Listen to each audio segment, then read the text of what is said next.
What is going on, trick-or-treaters? Shoe Beastie here with another Injustice 2 video. It has been quite a while since I posted a damn thing about anything, whether it's Injustice 2 or just anything in general. I've been, starting a new job and doing all this extra stuff on the side, trying to make money, trying to, build the empire that is Shoe Beastie.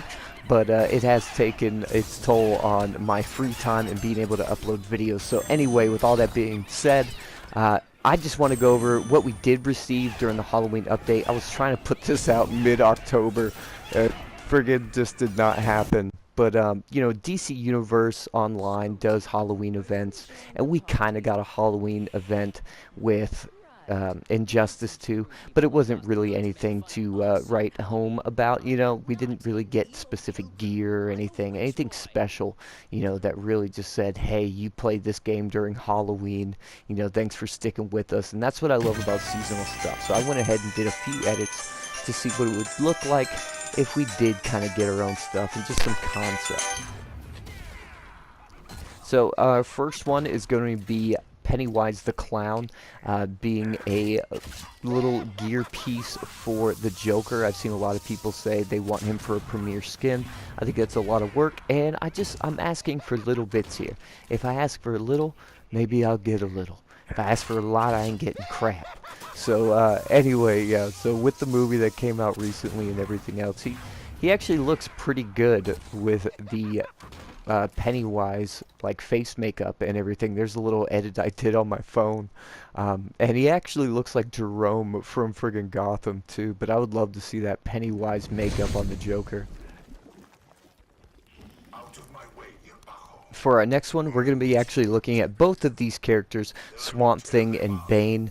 I really played around with a lot of different characters and trying to come up with different stuff, which in itself is also time consuming. But I would love to see a Jason Voorhees, and not this Jason Voorhees that we're all used to, Jason X for Bane. And I just think that he actually kind of suits the whole character pretty well. And I meshed the Jason X mask into the Bane mask, and I think it ended up looking pretty decent, let me know what you guys think about all these edits within the comments. But now we'll move along to friggin' Swamp Thing. Now, Swamp Thing being like just a man of plants, I didn't see why, maybe no one at NetherRealms thought about doing a friggin' pumpkin head as a gear piece. Like, look how sick that looks. I did this edit on my phone, people, on my phone, and I don't work for nobody. Well, I mean, I do, but you know what I mean. I don't get paid to do that stuff. I wish I did. But let's move on. Now, some of you might be a product of the 90s like myself, so Twisted Metal is in your memory banks, and if you were a youngin', they made one not too long ago, I'm pretty sure. So you should know the name Dollface when you hear it. She aesthetically is loosely based off of Harley Quinn, and I feel like why not just kind of mix and mash them up a little bit, give her a little Dollface ceramic mask without a moving mouth, just kind of creepy, eyeless type of deal going on. Let's move along.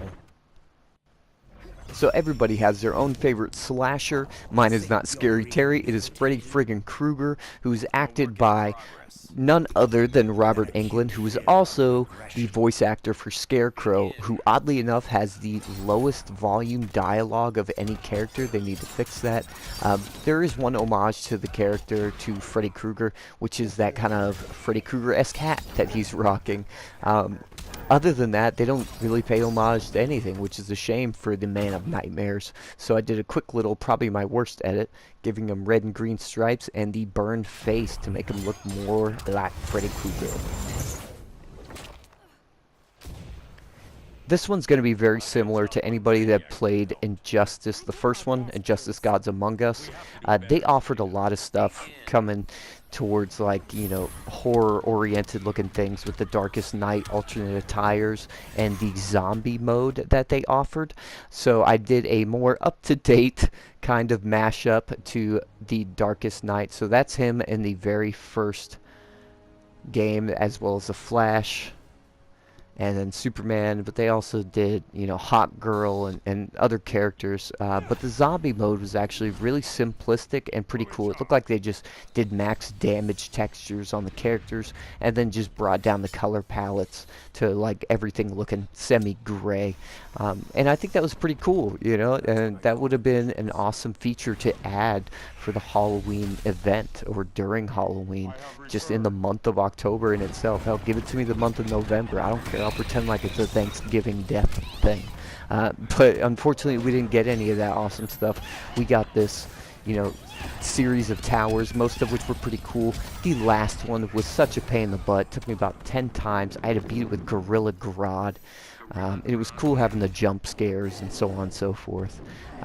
But man, you did unlock, you know, hero cards. So you got the hero card icon, that one right there with the pumpkin, which is cool. I like jack-o'-lanterns. And then you got the other one, which is going to be the ones with like crows flying over what looks like maybe the outside of Arkham, like the asylum, if I'm not mistaken. But yeah, guys, so I would have liked to have posted this a lot earlier. I am sorry it took so long for this thing to get out, and I'm going to be trying to post more stuff now that I've got a little bit more time to do so. So please remember to comment, like, subscribe, and happy belated Halloween, you guys.